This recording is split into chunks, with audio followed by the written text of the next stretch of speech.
But I also researched in the high carb, low fat vegan movement, because that is actually where I expected help from. I didn't actually expect the big help from doctors, because I already knew it's something that pretty much no one knows about, and which is not in the, like, which has not arrived in the general medicine yet. And I found one person that I could identify with, because he has had adrenal fatigue as well, and he had been high carb, low fat vegan before.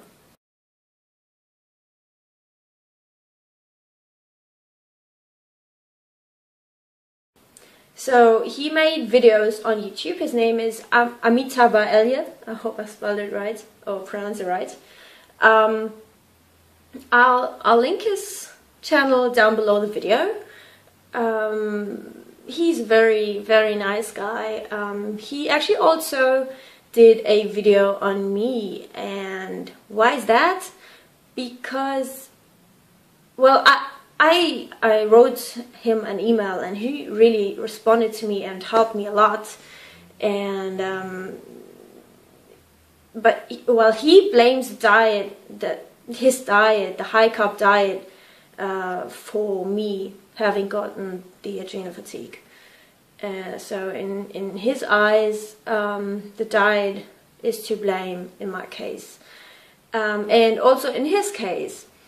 I agree with a lot of him on his channel, and there's very, very helpful advice on his channel, but I don't agree on that one with him. And well, I don't know about his case, if it had been the cause for his adrenal fatigue, I don't know, but I have to say I really don't believe it. But I leave it like that. But with me, I just know it wasn't a diet, because if it was, I still had that adrenal fatigue, or it had gotten worse. Because I actually didn't stop being high carb vegan when I had the adrenal fatigue. I informed myself like fucking much. And I was aware of the fact that everyone, like all the literature you have about it, says that you should avoid carbs, and you should consider animal products, and you should eat high protein, high fat, and all of that. But I just knew for me, it just can't be the solution. I'm not gonna get into that too much now, because I actually already did a video on that, where I explain exactly what I changed about my high carb, low fat vegan diet. But like staying high carb vegan and staying low fat and staying vegan.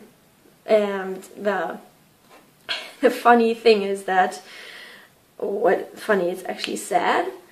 So before I say that, I have to say that I haven't recovered, like I haven't finished the recovery yet, but that is normal.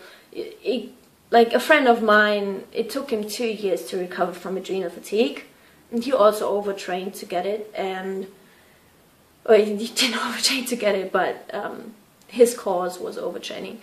And well, if you had seen me then when I had crashed down, I was just like a piece of shit lying in bed and just being able to do nothing, and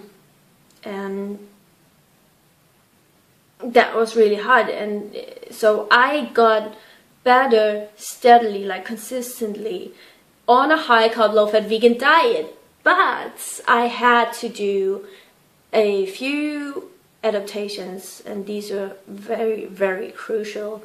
So you really want to look into that video. I'll post it down, or I'll link it down below the video. That is really important.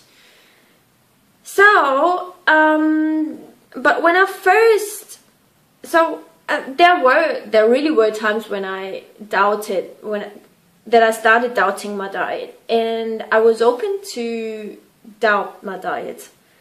My goal was to get healthy. On the first glance, I thought, okay, could it be my diet? But today I know it was just the overload of stress, because I'm able to recover on that diet from adrenal fatigue more and more, and I just find it very logical that I only couldn't tolerate that much carbs in one sitting that I used to eat, because my body was in a sick state, because my adrenals weren't healthy enough to handle that. And I came to the conclusion that it is only the sick, unnatural, messy state, my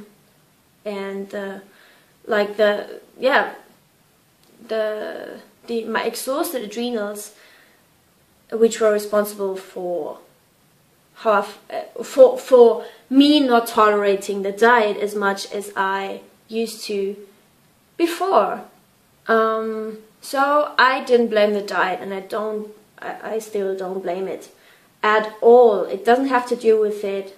It was the overtraining, and that got me into the body state where I got problems with my diet. I'll explain it more in the video below, where I'm talking about adrenal fatigue and diet. The sad thing now is that the common literature, which I really recommend a lot to read for you if you have already run into this issue, one of them is adrenal fatigue, like 21st century disease, something like that, by Dr. Wilson. And I agree with a lot that he writes in the book, and it's a really important book, but I just don't agree on the dietary recommendations there. So they actually say that vegetarians, let alone vegans, let alone high carb, low fat vegans, have a hard time or can possibly not recover from adrenal fatigue. Well, I'm living proof it is possible, even though I'm not finished yet.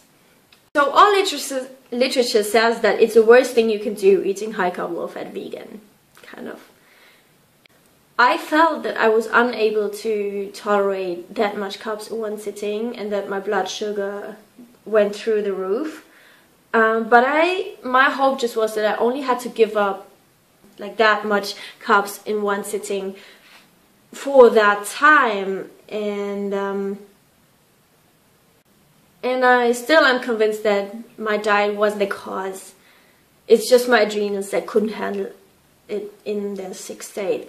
And today I already can really eat, like, I don't mind anymore. I don't have these symptoms anymore after eating.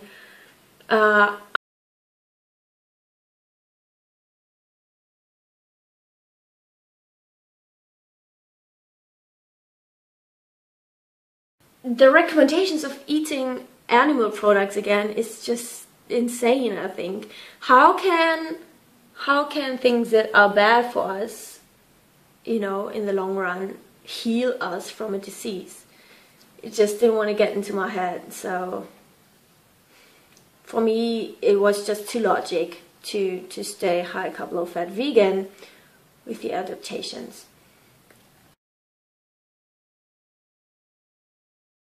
On 30 bananas a day, that is actually where I started my research. If someone had an experience like that already, there were people that had that experience or similar issues, but they, how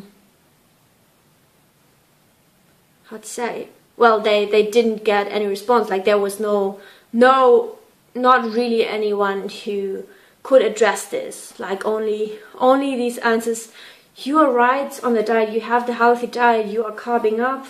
Like, these standard recommendations, which are great, don't get me wrong, but it's not enough in that sick state.